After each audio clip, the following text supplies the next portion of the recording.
પ્રિય જ્ઞાતિજનો, હાલમાં ગગનજ્યોતિ ફાઉન્ડેશન દ્વારા અમદાવાદ ખાતે તેજસ્વી વિદ્યાર્થીઓ માટે સન્માન વિધિ કાર્યક્રમ યોજાઈ ગયો. કાર્યક્રમની શરૂઆત શ્રી વાલ્મીકભાઈ જાનીના કમળ મુખેથી કરવામાં આવી હતી.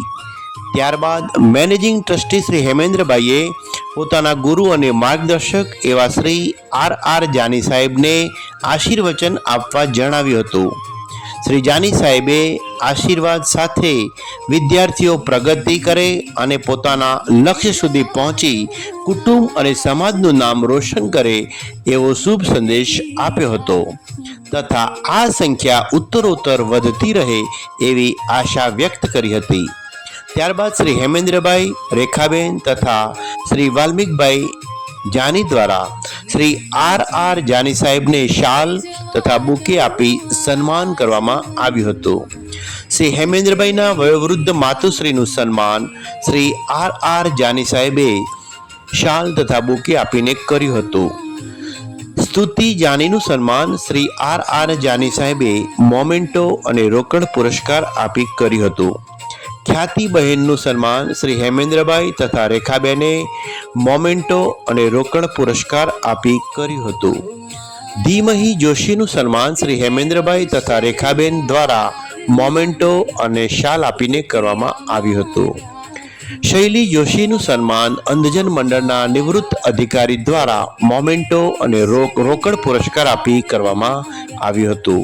કાર્યક્રમને સફળ બનાવવા બદલ ગગનજ્યોતિ ફાઉન્ડેશનના કમિટી મેમ્બરોને સન્માનપત્ર આપી બહુમાન કરવામાં આવ્યું હતું. તેમાં સિનિયર એવા શ્રી વાલ્મીકભાઈ જાની, શ્રી જયેશભાઈ ત્રિવેદી, શ્રી ઉપેન્દ્રભાઈ ત્રિવેદી અને શ્રી શિરીષભાઈ ત્રિવેદીનો સમાવેશ થાય છે. શ્રી હેમેન્દ્રભાઈએ પાઠવેલા આમંત્રણમાં શહેર તથા ગામડામાંથી હાજર રહેલા મહેમાનોથી 100% હાજરી વર્તાઈ હતી. તેમનું પણ સ્વાગત ખેસ તથા પુષ્પગુચ્છથી કરવામાં આવ્યું હતું. પરિણામે સમગ્ર કાર્યક્રમ ઝળહળી ઉઠ્યો હતો. શ્રી હેમેન્દ્રભાઈનું સન્માન શ્રી વાલ્મીકભાઈ જાની અને કમિટી મેમ્બરોએ શાલ તથા બુકે આપીને કર્યું હતું. સમગ્ર કાર્યક્રમનું સંચાલન શ્રી વાલ્મીકભાઈ જાનીએ કરીને પ્રેક્ષકોને જકડી રાખ્યા હતા.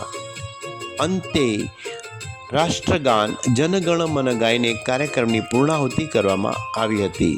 સ્વરૂચિ ભોજનનો સ્વાદ માણીને સૌ છૂટા પડ્યા ત્યારે ફરી એકવાર આવા પ્રોગ્રામમાં મળીશું એવી આશા વ્યક્ત કરવામાં આવી હતી. વોઇસ રેકોર્ડિંગ અને એડિટિંગ શ્રી જયેશ અમૃતલાલ જાની તથા અહેવાલ લેખન અને ફોટોગ્રાફી શ્રી જયેશ વસંતલાલ ત્રિવેદી દ્વારા કરવામાં આવી. ધન્યવાદ. આભાર.